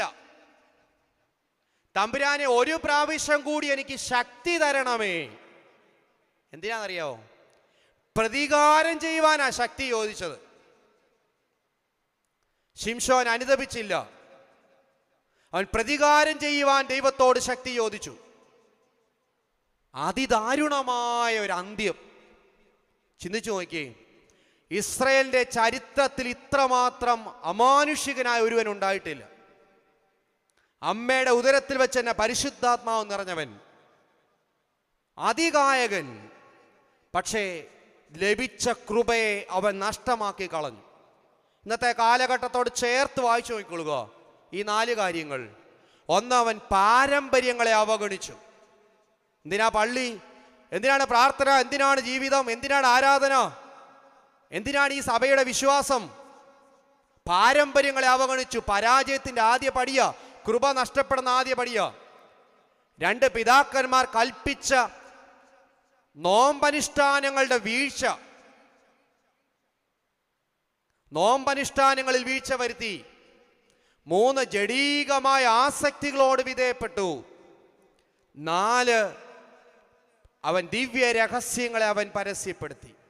ലഭിച്ച കൃപയെ അലക്ഷ്യമാക്കി കളഞ്ഞവനാണ്. ഈ രാത്രി നാം ചിന്തിക്കുക, ലഭിച്ച കൃപയെ നാം അലക്ഷ്യമാക്കി കളയുന്നുണ്ടോ? പാരമ്പര്യങ്ങളും നോമ്പുകളും ആരാധനകളും ജഡീകമായ ആസക്തികളും ദിവ്യമായ രഹസ്യങ്ങൾ, ദൈവം തന്നിട്ടുള്ള, നമ്മെ ഏൽപ്പിച്ചിട്ടുള്ള, നമ്മിൽ നിക്ഷേപിച്ചുള്ള രഹസ്യാത്മകമായ ജീവിതത്തിൻ്റെ വിശുദ്ധമായ ജീവിതത്തിന് അനുഭവങ്ങൾ നഷ്ടപ്പെട്ടു പോകുന്നുണ്ടെങ്കിൽ, ഭൗതികതയ്ക്ക് വേണ്ടി, നൈമിഷിക സുഖത്തിന് വേണ്ടി നഷ്ടപ്പെട്ടു പോകുന്നുണ്ടെങ്കിൽ നമ്മളെയും കൃപ നഷ്ടമാകും. ഈ കൃപ നഷ്ടപ്പെടുത്തിയവനാണ് ശിംശോൻ. 2ാമത്തെ ഭാഗം, അനുതാപത്തിലൂടെ ദൈവകൃപ നേടിയവൻ. വേദപുസ്തകത്തിൽ നമ്മൾ സ്ഥിരം കേൾക്കുന്നത്, ഇന്നലത്തെ പ്രസംഗത്തിലും ഈ വ്യക്തിയായിരുന്നു. ആരെക്കുറിച്ചായിരിക്കും? ദാവീദ്. 900 തവണ പഴയ നിയമത്തിലും 62 തവണ പുതിയ നിയമത്തിലും പേര് പരാമർശിക്കപ്പെട്ട ആൾ ആര്? ദാവീദ് രാജാവ്. ഇസ്രയേലിന്റെ ചരിത്രത്തിലെ തന്നെ അതിശക്തനായവൻ എന്ന് പറഞ്ഞാൽ, മശിഹായുടെ, ദാവീദിന്റെ 24ാമത്തെ തലമുറയാ. ആരാ? യേശു ക്രിസ്തു. മത്തായിയുടെ സുവിശേഷം 1:17 വാക്യം. എന്നെ ഏറെ ചിന്തിപ്പിച്ചൊരു കാര്യം അപ്പോസ്തല പ്രവൃത്തിയിൽ പറയുകയാണ്. എബ്രായ ലേഖനത്തിൽ ഒരു ചെറിയ ഭാഗത്തിലും പറയുന്നുണ്ട്, ദാവീദോ അവൻ എൻ്റെ ഹൃദയത്തിന് ഇണങ്ങിയവനാണ്. ഞാൻ വായിച്ചിട്ടുള്ളതിൽ വ്യഭിചാരം ചെയ്തവൻ, കൊലപാതകം ചെയ്തവൻ, ചെയ്യാവുന്ന കൊലരായ്മ മുഴുവൻ ചെയ്ത ഒരാളാരാ? ദാവീദ്. പക്ഷെ അവനെപ്പറ്റി ദൈവം അവന് കൊടുക്കുന്ന ഒരു സർട്ടിഫിക്കറ്റ് എന്താ? ഇവൻ എൻ്റെ ഹൃദയത്തിന് ഇണങ്ങിയവനാണ്. ഈ പെരുന്നാളിന്റെ സന്ദേശം അതാ. വഴിതെറ്റി പോയിട്ടുണ്ടെങ്കിൽ, ചിന്തകൾ മലീമസമായിട്ടുണ്ടെങ്കിൽ, പ്രവർത്തികളിൽ വീഴ്ചകൾ വന്നിട്ടുണ്ടെങ്കിൽ, അവൻ്റെ ഹൃദയത്തോടെ ചേർന്ന് നിൽക്കുവാനുള്ള സമയമാണ് പെരുന്നാൾ. ദാവീദിനെ സംബന്ധിച്ച് ധാരാളം ദൈവീകമായ നൽവരങ്ങളുടെ വക്താവാണ്. യോദ്ധാവ്, മധുരഗായകൻ, പ്രവചനവരമുള്ളവൻ. പക്ഷേ അവൻ പരാജയപ്പെട്ടു പോയി. ഒത്തിരി പരാജയമുണ്ട് ദാവീദിന്റെ, അല്ലെ? പ്രമുഖമായ 2 പരാജയം. പക്ഷെ അവൻ അത് തിരുത്തുവാൻ തയ്യാറായി എന്നുള്ളതാണ് അവൻ ക്രിസ്തു അവന്റെ തലമുറയിൽ 24ാം തലമുറയായി ജനിക്കുവാൻ കാരണം. പരാജയം എവിടാൻ ചോദിച്ചു? 1ാമത്തെ പരാജയം ശമൂവേൽ പ്രവാചകന്റെ 2ാം പുസ്തകം 11ഉം 12ഉം അധ്യായമാണ്. ഏവർക്കും സുപരിചിതോ? ഞാൻ പറഞ്ഞല്ലോ, എടുക്കണ്ട. ദാവീദും തൻ്റെ സൈന്യവും പടവെട്ടുന്ന സമയത്ത് അവിടെ നിന്നും ദാവീദ് വന്ന് വേദോസത്തിൽ കിടക്കി. അവൻ ഉച്ചയ്ക്ക് ഉറങ്ങാൻ കിടന്നു. എപ്പോൾ എണ്ണിച്ചെന്നാ? വൈകിട്ട് സന്ധ്യയ്ക്ക് അവൻ മെത്തയിൽ നിന്നും എഴുന്നേറ്റെന്നാ. അന്നും മെത്തയുണ്ട്. എന്നിട്ട് കൊട്ടാരത്തിലെ മട്ടുപ്പാവിൽ കൂടി ഇങ്ങനെ ഉലാത്തിക്കൊണ്ടിരിക്കുമ്പം താഴോട്ട് നോക്കുമ്പോൾ ഒരു സ്ത്രീ കുളിക്കുന്ന കണ്ടു. അവളുടെ സൗന്ദര്യത്തിൽ വല്ലാതെ ആകൃഷ്ടനായി അവളെ വിളിച്ചു വരുത്തി അവളോട് അവിഹിതമായത് ചെയ്തു. അവൾ ഗർഭിണിയാണെന്ന് അറിയുമ്പോൾ അവളുടെ ഭർത്താവിനെ യുദ്ധം മുന്നിൽ നിർത്തി വകവരുത്തി കൊട്ടാരത്തിൽ വിശ്രമിക്കുന്ന ദാവീദിനെയാണ് ശൗമേൽ പ്രവാന്റെ 2-ാം പുസ്തകം 11 സവിസ്തരം പ്രതിപാദിക്കുന്നത്. പടയ്ക്ക് മുന്നിൽ നിന്ന് നയിക്കേണ്ട ദാവീദ് ഉച്ചയ്ക്ക് ഉറങ്ങാൻ കിടന്നത്. എപ്പോൾ എഴുന്നേറ്റെന്നാ? സന്ധ്യയ്ക്ക് എഴുന്നേറ്റ് കൊട്ടാരത്തിലെ മട്ടുപ്പാവിൽ കൂടെ ഉലാത്തുകയാണ്. പരിസേവകരെ മറന്ന്, രാജ്യത്തിന്റെ സുരക്ഷ മറന്ന്, തൻ്റെ ഉത്തരവാദിത്തങ്ങളെ മറന്ന് അവൻ ഉച്ചയ്ക്ക് കിടന്നുറങ്ങി, അലസത പൂണ്ട് കിടന്നുറങ്ങി. അതുകൊണ്ട് ആ പ്രഭാത നമസ്കാരത്തിൽ പാടുമല്ലോ, എന്തുവാ? അലസത ലേശം ബാധിച്ചാൽ അശുഭ വഴിക്ക് വശംവദനായി സ്വാത്മത്തെ, എന്താ സാധനം? ആത്മാവിനെ എന്താക്കുന്ന? സ്വയമേ നിഹനിക്കും. അലസത ബാധിച്ചവന്റെ ഹൃദയം പാപത്തിന്റെ അറപ്പുരയാണ്. ഇന്ന് പാപങ്ങൾ കൂടാൻ കാരണം എന്തോ? അലസതയാണ് ജീവിതത്തിന് ഏറ്റവും വലുത്. ഞാൻ ഉൾപ്പെടെ കേട്ടോ, 1-ാം പ്രതി ഞാനാ. നിങ്ങളെക്കാട്ടിൽ ഒരു പണിയില്ലെങ്കിൽ ആദ്യം എടുക്കുന്ന എന്തുവാ? കിടക്കാൻ നേരം തലേണയുടെ അറ്റത്ത് അവസാനം 11:30 മണിക്ക് വെക്കുന്നത് ഫോണ്. 5-നോ 5:30-ക്ക് 6-നോ 6:30-ക്ക് അവസാനം ആദ്യം കൈ കൊണ്ട് തൊടുന്നതും ഫോണാണ്. റെയിൽവേ സ്റ്റേഷനിലൂടെ പോയിട്ട് ആരും അറിയാതെ നേരെ തട്ടി ട്രെയിൻ വീണ് മരിച്ചുപോയ എത്ര എണ്ണം ഉണ്ട്? പരിസരം മറന്ന് അതിന് പിന്നാലെ പോയവർ. ഇന്ന് അലസതയുടെ സംസ്കാരമാണ് നമ്മുടെ ചുറ്റുപാടുകളിൽ. ഈ കഴിഞ്ഞ കാലങ്ങളിൽ കൊച്ചി കണ്ടില്ലേ, ബംഗാളികളെല്ലാം കൂടെ സമരം ചെയ്ത് പോലീസുകാരെ അടിച്ചോടിച്ചു, വണ്ടിയെല്ലാം കത്തിച്ചു. നമ്മളച്ചായന്മാരെല്ലാം അലസന്മാരായിട്ട് ഇരിക്കുന്നു. കൃഷി ചെയ്യാനും പണിക്കെല്ലാം അതിഥി തൊഴിലാളികൾ വന്നു. ഒരെണ്ണത്തിന് എണ്ണിച്ചു വാങ്ങാൻ വയ്യ. റോയിച്ചാൻ ഇവിടെ ഇരിപ്പുണ്ടല്ലോ, ആശുപത്രി ഉണ്ടല്ലോ, എല്ലാവർക്കും PhD ഉണ്ട്, പ്രഷർ, ഹാർട്ട്, ഡയബറ്റിക്. പണ്ട് കാലത്ത് രാവിലെ എണ്ണിച്ചിട്ട് എല്ലാം ഇറങ്ങുമായിരുന്നു കണ്ടത്തിലോട്ട്. എൻ്റെ അപ്പൻ എന്നെ വിളിച്ചു, വാട ഇറങ്ങണമെന്ന് പറഞ്ഞ് കണ്ടെത്തിക്കൊണ്ട് കപ്പയ്ക്ക് ഇടിയിൽ കളയ്ക്കോ 2-ാമത്തെ കള, ആ കൊച്ചു പ്രായമാകുമ്പോൾ ചാണകപ്പൊടിയൊക്കെ ഇട്ടിട്ട് തെങ്ങിന് തടവെടുക്കുമായിരുന്നു, ഞാറ് നടുവായിരുന്നു, കലപ്പ വെച്ചിട്ട് ഉഴുതിട്ടിങ്ങനെ അതിനകത്ത് ഇച്ചിരി വളവും നെല്ലും ഇട്ട് ഇങ്ങനെ അങ്ങോട്ട് ഇടുമായിരുന്നു. 58, 56 എന്നൊക്കെ പറഞ്ഞേക്കാം. ചീരയും എല്ലാ പച്ചക്കറിയും വീട്ടിൽ ഉൽപ്പാദിപ്പിക്കുമായിരുന്നു. ഇപ്പം എല്ലാത്തിനും ഷുഗറും പ്രഷറും കൊളസ്ട്രോളും. ചൂടാറപ്പെട്ടുണ്ട് വീട്ടിൽ. സീരിയൽ തുടങ്ങുമ്പോൾ അരി ഇട്ടേച്ച് എല്ലാം അതിനകത്ത് വെച്ച് എടുത്ത് ഇതിനകത്ത് വെച്ച് 1 മണിക്കൂർ കഴിയുമ്പോൾ ചോറായി. അവിയൽ വെക്കണമെങ്കിൽ യൂട്യൂബിൽ തപ്പി അവിയൽ അലമാരുടെ അവിടെ ഇങ്ങനെ ഒട്ടിച്ച് വെക്കണം. അവിയലുണ്ട്, ഇങ്ങനെ വെക്കുന്ന ഇത്ര സാധനങ്ങൾ. എല്ലാത്തിനും അസുഖമാണ്.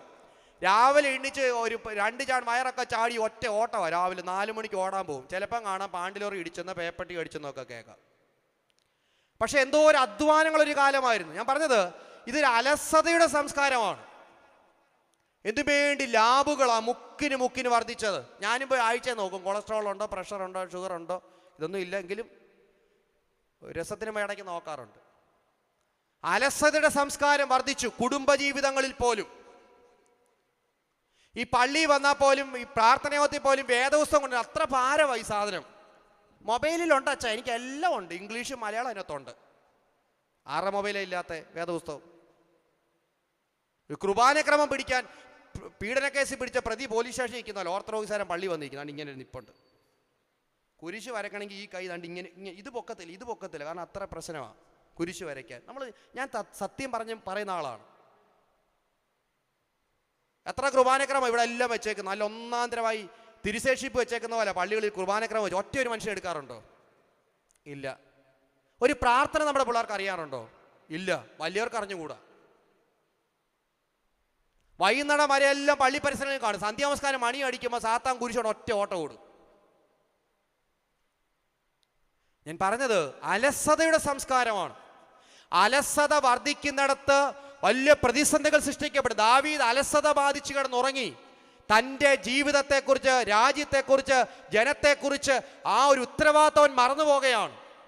അപ്പോഴാണ് കൊട്ടാരത്തിലെ മട്ടുപ്പാവിൽ കൂടി ഉലാത്തുമ്പോഴാണ് സ്ത്രീയുടെ സൗന്ദര്യം കാണുന്നത്. ഈ മട്ടുപ്പാവുകൾ നമ്മുടെ ചുറ്റുപാടുകളുണ്ട്. കണ്ണിനെ വഴിതെറ്റിക്കുന്ന, ചിന്തകളെ ദുഷിപ്പിക്കുന്ന, മനസാക്ഷികൾ കഠിനമാകുന്ന, കടമകൾ അവഗണിക്കപ്പെടുന്ന, തിരിച്ചറിവ് നഷ്ടമാകുന്ന മട്ടുപ്പാവുകൾ. ദാവീദിന്റെ കണ്ണ് വഴിതെറ്റി, ചിന്ത ദുഷിച്ചു, കടമ അവഗണിച്ചു. അതുപോലെ തന്നെ അവൻ എന്ത് ചെയ്തു? സ്വകാര്യ താല്പര്യങ്ങളെ താലോലിച്ചു. മനസാക്ഷി കഠിനമായി. കാരണം തനിക്ക് വേണ്ടി 3 പതിറ്റാണ്ടുകളായി പടവെട്ടുന്ന ഏലിയാമിന്റെ മകളാണ് ഈ ബത്ശേബ. മനസാക്ഷി കഠിനമാകുമ്പം ആ മോൻ അമ്മയെന്നൊന്നും ചിന്തയുണ്ടാകില്ല, അപ്പന് മോളെന്ന ചിന്തയുണ്ടാകില്ല, സഹോദരന് സഹോദരന് ചിന്തയുണ്ടാകുകയില്ല. മനസാക്ഷി കഠിനപ്പെടുകയാ. 2 മാസം മുമ്പ് ഒരു ചെറുപ്പക്കാരനെ വെട്ടിയേച്ച് ഒരു ചെറുപ്പക്കാരൻ അവന്റെ കാല്, ചോരയൊലിച്ച കാല് തിരുവനന്തപുരത്തോട് ഇങ്ങനെ കൊണ്ട് കറക്കി. 3 ദിവസം കഴിഞ്ഞില്ല, മിനിഞ്ഞാന്നൊരുത്തനെ വെട്ടി അവന്റെ കാലും വെട്ടിക്കൊണ്ടുപോയി. എൻ്റെ കൊല്ലടോ പള്ളിയുടെ അപ്പുറത്താണ്. വഴി ചോദിച്ചു, രാത്രി പോയപ്പോൾ ഒരു പാവം പിടിച്ച കൊച്ചൻ, കൊല്ലംകാരൻ, ഡെസ്റ്റമൻ എന്നവൻ്റെ പേര്. വെള്ളമടിച്ച് പോയവൻ്റെ ഇന്നോവയുടെ കാറിൻ്റെ ആ ബാക്കിലെ അതിങ്ങനെ ഡിക്കി ഇങ്ങനെ പൊങ്ങിക്കിടന്നു. അവനിങ്ങനെ കൈ കാണിച്ച് ഡിക്കി കിടക്കുന്നു. ഇവന്മാർ വിരിച്ച് അവനെ തെറി വിളിച്ചായിരിക്കുന്നു. അവനെ അവിടെ കുത്തി മലത്തേച്ച് പോയി. വീടുകളിൽ പോലും. കാരണം എന്താ? മനസാക്ഷി കഠിനമാകുമ്പോൾ തിരിച്ചറിവ് നഷ്ടപ്പെടുകയാണ് സമൂഹത്തിന്. അങ്ങനെ ദാവീദിന് തിരിച്ചറിവ് നഷ്ടപ്പെട്ടു. അവൻ എന്ത് ചെയ്തു? അവനെ ഏറെ സ്നേഹിച്ച, അവനെക്കാട്ട് രാജ്യത്തെ സ്നേഹിച്ച ഊരിയാവിനെ മുൻപടയിൽ നിർത്തി അവൻ വകവരുത്തി. മട്ടുപ്പാവിൽ നിന്ന് കൊളക്കരയിലേക്കുള്ള വീഴ്ച ഭയാനകമായിരുന്നു. പക്ഷെ കർത്താവ് ഒരു മനുഷ്യനെ പടി കയറ്റി വിട്ടു. ആരെയാ? നാഥാൻ പ്രവാചകനെ പടി കയറ്റി വിട്ടു. ശ്രദ്ധിക്കണം, ദാവീദ് ചെയ്തത് ആരും കണ്ടില്ല. അപ്പനെ അമ്മയൊക്കെ കബളിപ്പിച്ചില്ല. സ്കൂട്ടറിലൊക്കെ പോകുമ്പോൾ ഓർത്തോണം, ആരും കാണത്തില്ലെന്ന വിചാരം. എല്ലായിടും CCTV ഉണ്ട്. 2ാമത്തെ ആള് തമ്പുരാനും കാണും. പക്ഷേ തമ്പുരാൻ എന്നിട്ട് പ്രവാചകനെ പടി കയറ്റി കൊട്ടാരത്തിൽ വിട്ടിട്ട് ദാവീദ് ഇരിക്കുക. എല്ലാം ഭദ്രമാണ് ഭൂമിയിൽ. പക്ഷേ സ്വർഗത്തിൽ ഒരു അസ്വസ്ഥതയുണ്ട്. നാം പാപം ചെയ്യുമ്പോൾ സ്വർഗത്തിൽ അസ്വസ്ഥതയുണ്ടായിട്ട് പ്രവാചകനെ പടി കയറ്റി വിട്ടു. പ്രവാചകൻ വന്നിട്ട് ദാവീദിനോടൊരു ഉപമ പറഞ്ഞു. ഒരാൾക്ക് ഒരാടുണ്ടായിരുന്നു, അതിനെ ഇങ്ങനെയൊക്കെ ചെയ്തെന്ന് പറഞ്ഞപ്പോൾ ദാവീദ് പറഞ്ഞു, ആ പാപം ചെയ്തവൻ മരണത്തിന് യോഗ്യനാണ്. പ്രവാചകൻ എന്താ പറഞ്ഞത്? ആ മനുഷ്യൻ നീ തന്നെയാണ്. ഞാൻ പറയും, വചന ശുശ്രൂഷയുടെ അർത്ഥം എന്തോ? ഇന്നലത്തെ നല്ല പ്രസംഗമായിരുന്നു, നാളത്തെ നല്ലതാണ്, മിനിഞ്ഞാന്നത്തെ നല്ലതാണ്. കുറച്ച് എഴുതി, കുറച്ച് കേട്ട്, കുറച്ച് ചിരിച്ചു, കഴിഞ്ഞു. പക്ഷേ പ്രവാചകൻ വചനം ധരിപ്പിച്ചപ്പോൾ, വിവരം അറിയിച്ചപ്പോഴാണ് ആര് ബോധ്യപ്പെട്ടത്? ദാവീദിന് വീണുപോയെന്ന് ബോധ്യപ്പെട്ടത്. ദൈവവചനം പാപത്തെക്കുറിച്ചുള്ള ബോധ്യമാണ്. ഞാൻ പറയും, ഇരിക്കുന്ന കസേരയിൽ നിന്നും, ഇരിക്കുന്ന ഇരിപ്പിടത്തിൽ നിന്നും കുമ്പസാരക്കൂട്ടിലേക്കുള്ള യാത്രയുടെ പേരാ വചന ശുശ്രൂഷ. പണ്ടത്തെ പെരുന്നാളിന് കുമ്പസാരിക്കാൻ ഇടി, ഞങ്ങൾക്കിപ്പോൾ സൗകര്യമോ? കുമ്പസാരിക്കാൻ ഇടിയായിരുന്നു അല്ലേ? തലേദിവസേ തേപ്പോട്ടി ഒന്നും ഇല്ലല്ലോ. പാവം പിടിച്ച തഴപ്പാട് അടിയിൽ അമ്മച്ചി ചട്ടയും മുണ്ടെല്ലാം കൂടെ മടക്കി വെച്ച്, അച്ഛനൊരു ചട്ടയും മുണ്ടൊക്കെ ഒരു ഉടുപ്പെല്ലാം കൂടെ മടക്കി വെച്ചേച്ച് തലേദിവസി ഇടത്തില്ലത്. പള്ളിയിലേക്ക് വേണ്ടി മാത്രം ഒരു വസ്ത്രമുണ്ട്. ഇന്ന് ചിക്കിങ്ങി പോയിട്ട് വന്നത് ഉൾപ്പെടെ ഇട്ടുകൊണ്ടാണ് വന്നിരിക്കുന്നത്. ഒരുത്തൻ്റെ വിധ കണ്ട് സെഡ്യൂസ് മീ. എന്നിട്ട് നമ്മളിവിടെ ചൊല്ലുക, പ്രലോഭനങ്ങളിൽ ഞങ്ങളെ ഉൾപ്പെടുത്തരുതേ. പക്ഷെ കുർബാന കൊള്ളാൻ വന്നവൻ്റെ നെഞ്ചത്ത് എഴുതി വെച്ചേക്കുക സെഡ്യൂസ് മീ എന്ന് പറഞ്ഞാൽ എന്താ? എന്നെ പ്രലോഭിപ്പിക്കൂ, എന്നെ പ്രലോഭിപ്പിക്കൂ. പക്ഷേ ആ ഒരു കുമ്പസാരം ദാവീദ് തൻ്റെ കൊട്ടാരത്തിലെ പ്രവാചകനാണെന്നുള്ള ഒരു താഴ്ന്ന ലെവലുള്ള ആളൊന്നും ചിന്തിച്ചില്ല. അവൻ ആരാണോ പാപത്തെക്കുറിച്ച് ബോധ്യം വരുത്തി അവൻ്റെ കാൽക്കൽ വീണിട്ട് പറഞ്ഞു, ഞാൻ എൻ്റെ ദൈവത്തോട് പിഴച്ചു പോയിരിക്കുന്നു. കാരണം എന്താണെന്നറിയാമോ? ശ്രദ്ധിക്കണം, അവൻ ഉണ്ടാക്കിയതെല്ലാം ചീട്ടുകൊട്ടാരം പോലെ തകർന്നുപോയി. ദാവീദ് ഉണ്ടാക്കിയത് മുഴുവൻ ചീട്ടുകൊട്ടാരം പോലെ തകർന്നു വീണു. തകർച്ച വരുമ്പോഴാണ് നാം ദൈവത്തിലേക്ക് തിരിയുന്നത്. തകർച്ച തരുന്നത് എന്തിനാ? ദൈവത്തിലേക്ക് തിരിയാനാ. കൊറോണ എന്നത് എന്തിനാ? നീ ദൈവത്തിലേക്ക് തിരിയാനാ. പ്രിയമുള്ളവരെ, തകർന്നു പോയപ്പോൾ എല്ലാം തകർന്നു. തമ്പുരാൻ പറഞ്ഞു, നീ രഹസ്യത്തിൽ ചെയ്തത് പട്ടാപ്പകൽ. ആ വാക്ക് ശ്രദ്ധേയമാ. നീ രഹസ്യത്തിൽ ചെയ്തത് പട്ടാപ്പകൽ നിന്റെ തലമുറയെ കൊണ്ട് ഞാൻ ചെയ്യിപ്പിക്കും. നമുക്ക് അനുഭവിക്കുന്നില്ലേ? ദാവീദ് കാൽക്കൽ വീണിട്ട് പറയുകയാ, ഞാൻ ദൈവത്തോട് പിഴച്ചു പോയിരിക്കുന്നു. 32-ാം സങ്കീർത്തനം 1-ാം വാക്യം, ലംഘനം മറച്ചും പാപം ക്ഷമിച്ചും കിട്ടിയ മനുഷ്യൻ ഭാഗ്യവാൻ. അതുകൊണ്ട് ആ സദൃശ്യവാക്യം 28:13 പറഞ്ഞത്, ലംഘനം മറച്ചു വെക്കുന്നവന് ശുഭം വരികയില്ല, ഏറ്റുപറയുന്നവനോ കരുണയുണ്ടാകും. എവിടെ ഏറ്റുപറച്ചിൽ? ഇനി അടുത്ത മാസം പൊതുയോഗം നടത്താനുള്ള ഒരു പരിപാടിയുണ്ട്. ലിസ്റ്റ് ഇടും. കുറേ എണ്ണം വന്ന്, ഇപ്പം എന്തായാലും കുമ്പസാരം ഒന്നും ഇല്ലായിരുന്നു തോന്നുന്നു, കഴിഞ്ഞ വർഷമൊന്നും. കുമ്പസാരിക്കാൻ വന്നു നിൽക്കും, ഏതായാലൊക്കെ പറഞ്ഞേച്ച് പോവും, ലിസ്റ്റിൽ പേരിടും. ഞാനും എൻ്റെ ഗ്രൂപ്പുകാരും ഭരണം പിടിക്കാൻ ഒരു കുമ്പസാരം. ഞാൻ കഴിഞ്ഞ പൗലോസിദ്യം ബാവ തിരുമേനിയോട് ഞാൻ പറഞ്ഞു, എൻ്റെ തിരുമേനി ഈ കുമ്പസാരമൊക്കെ മാറ്റണം, ഒരു ചുമ്മാതായി കളിപ്പീരാന്നൊക്കെ പറഞ്ഞു. ഞാൻ ഒരു കാര്യം ചെയ്യണം തിരുമേനി, ഇവിടെ ഒന്നും കാണത്തില്ല കേട്ടോ, ഞങ്ങളുടെയൊക്കെ പള്ളി 3 മാസം മുമ്പ് വർക്ക് തുടങ്ങും. പഞ്ചായത്തിൽ നിന്ന് എടുത്തോണ്ട് പോകത്തില്ല, ഈ പഞ്ചായത്ത് ഇലക്ഷൻ ഈ അമ്മച്ചിമാരൊക്കെ എണ്ണിച്ച് പൊങ്ങാൻ വയ്യത്തിന് ഇങ്ങനെ അവിടെ വണ്ടി വരെ വിട്ട ട്രസ്റ്റി കാൻഡിഡേറ്റുകളൊക്കെ ഇങ്ങനെ എടുത്തോണ്ട് പോകും. ഞങ്ങളുടെ പള്ളിയിലൊക്കെ, ഞങ്ങളുടെ അവിടെയൊക്കെ അങ്ങനെയാണ് സംഭവിക്കുന്നത്. ഈ പാവം പിടിച്ചോൻ്റെ എല്ലാം കടം, ഈ കുടിശ്ശിക മുഴുവൻ വീട്ടിൽ കൊടുക്കും. കുടിശ്ശിക മുഴുവൻ വീട്ടും. അങ്ങനെയൊക്കെയുള്ള പള്ളിയിൽ പോയ ഒരു ഗുണമുണ്ട്, എല്ലാ കുടിശ്ശികയും വീട്ടിൽ തരും. പക്ഷെ നമ്മളവിടെ ചെന്ന് വോട്ട് ചെയ്തിട്ട് പോകണമെന്നുള്ള സമയമാകുമ്പോൾ ഫോൺ വിളിച്ചോളും വീട്ടിലോട്ട്, അച്ഛാ ഇപ്പം സമയമുണ്ട്, ഫ്രീ ആണെന്നും പറഞ്ഞോണ്ട്. ഞാൻ ബാബാ തിരുമേനി പറഞ്ഞു, തിരുമേനി ട്രസ്റ്റി സെക്രട്ടറി ആകാൻ, കമ്മിറ്റി മെമ്പർ ആകാനൊക്കെ ഉള്ളവരെ അന്ന് ഈ നടയിലോട്ട് ഇവിടോട്ട് കൊണ്ട് നിർത്തണം, ഇങ്ങനെ നിരത്തി. ഈ വികാരിയുടെ അനൗൺസ്മെൻറ്റ് മുമ്പ് ഈ മൈക്ക് ഒരു കയ്യിലോട്ട് കൊടുത്തിട്ട് അങ്ങേ അറ്റത്തുനിന്ന് തുടങ്ങണം, ശുദ്ധമുള്ള ബാവ ശുദ്ധലേരുന്നാമത്താ ഞങ്ങളെ കാത്തോളണം. അതൊരു 4 സെൻറ്റൻസേ ഉള്ളൂ. ഇല്ലാത്തവരില്ലെന്നല്ല, നല്ല ഒന്നാന്തരമായി പ്രാർത്ഥനയുടെ അനുഭവത്തിൽ കാണുന്ന അനേകം പേരുടെ അധ്വാനം അനേകം പേരുണ്ട് ഈ ഇടവകളിൽ, ഈ ദേവാലയങ്ങളിൽ. പക്ഷേ ഏറിയ പങ്കുമെന്ന് ഞാൻ ഈ പറഞ്ഞ അനുഭവമാണ്. എൻ്റെ ഗ്രൂപ്പ്, എൻ്റെ കോക്കസ് അച്ഛനെ വെള്ളം കുടിപ്പിച്ചു. നമ്മുടെ പദമല്ലേ. ഞാനൊരു പള്ളിയിരുന്ന സന്ധ്യാനമസ്കാരത്തിന് ഒരെണ്ണം കാണത്തില്ല. അത് കഴിയുമ്പോൾ 6:30 കയറിയാൽ 10:30-11 മണി വരെ ഉണ്ട്. അതിനകത്തിരുന്ന് ഭയങ്കര, നമ്മുടെ ചിന്ത മുഴുവൻ എന്തുവാ, അയ്യത്ത് മണൽ കമ്പി കുഴിച്ചിടണം ഇല്ലയോ.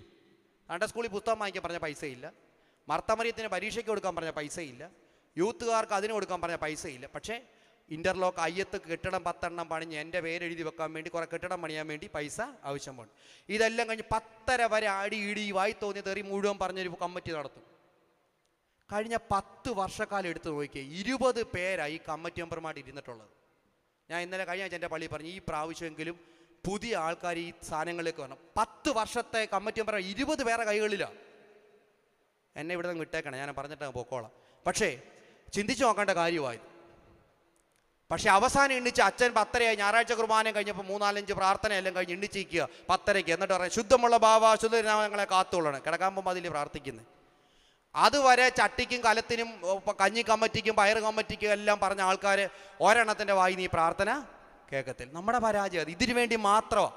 പക്ഷേ പ്രവാചകൻ കാൽക്കൽ വീണിട്ട് പറഞ്ഞു, പരാജയപ്പെട്ടു പോയി, ഞാൻ വീണു പോയിരിക്കുന്നു. ദൈവം പറഞ്ഞ എന്താ? അവൻ പറഞ്ഞത്, ഞാൻ നിന്റെ പാപം ക്ഷമിച്ചു തന്നിരിക്കുന്നു. അതുകൊണ്ടാ ലംഘനം മറിച്ചും പാപം ക്ഷമിച്ചും കിട്ടിയാൻ മനുഷ്യൻ ഭാഗ്യവാൻ എന്ന് പറഞ്ഞ അതുകൊണ്ടാണ്.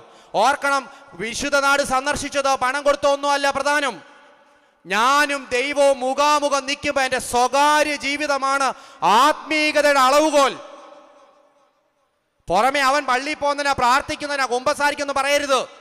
ഞാനും ദൈവവും മുഖാമുഖം നിൽക്കുമ്പം ആത്മീയതയുടെ അളവുകോൽ സ്വകാര്യ ജീവിതമാണ്. പ്രിയമുള്ളവരെ, ദാവീദ് പറഞ്ഞു, ദൈവത്തോട് പിഴച്ചു പോയിരിക്കുന്നു. ദൈവമേ, ഞാൻ നിന്നോട് പിഴച്ചുപോയി. ഈ പെരുന്നാളിൽ എത്ര പേർക്ക് ഈ കെട്ടകാലത്തിൽ പിഴച്ചുപോയതിനെ കുറിച്ച് എത്ര പേർക്ക് ദൈവം മുമ്പാകെ ഏറ്റു പറയാൻ സാധിക്കും? എങ്കിലാ പെരുന്നാൾ അനുഗ്രഹമാകുന്നത്. അതാണ് മാനസാന്തരം.